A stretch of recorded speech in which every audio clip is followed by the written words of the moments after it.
متلخبط، مش عارف عايش ليه بالظبط.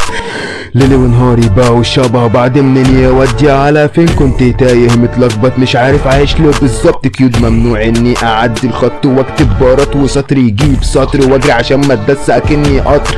ودي فترة من الزمان بس بفضل الله عملنا للطاقات السلبية بتر، ولقيت نفسي ولقيت حلمي وبحب نفسي وبقيت سلمي، وعندي رؤية بحقق حلمي، واللي ما شفتوش من ابويا عادي اوريه لابني. مش هتعلق تاني ببشر، اللي عايز يسيبني مش هاخد بالي اصلا، يتفضل سيبني بجري وبسبق اللي يعرف يجيبني يجيبني. مش هتعلق تاني ببشر تعذبني، كل اللي مسكت فيهم كانوا ارخص من بعض وهيعيشوا وهيموتوا رخاص. سبحان الله دول مدمنين جحود الاحساس، مدمنين الفشل الاوساخ، فاقرب مقلب زباله كل اترمى كله اتداس. خلاص بعد النضج وادراك ادركت ان هم صندوق زباله وانا الماظ يا، والكون يعمل من اجل كنوز التسخير في عقلي وقلبي وروحي وجسدي بفضل ربي فيري اجلي.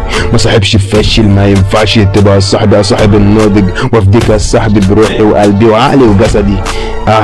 لا تفقه هذا الكلام. ليلي ونهاري بقوا شبه بعض، منين يودي على فين؟ كنت تايه متلخبط مش عارف عايش ليه بالظبط.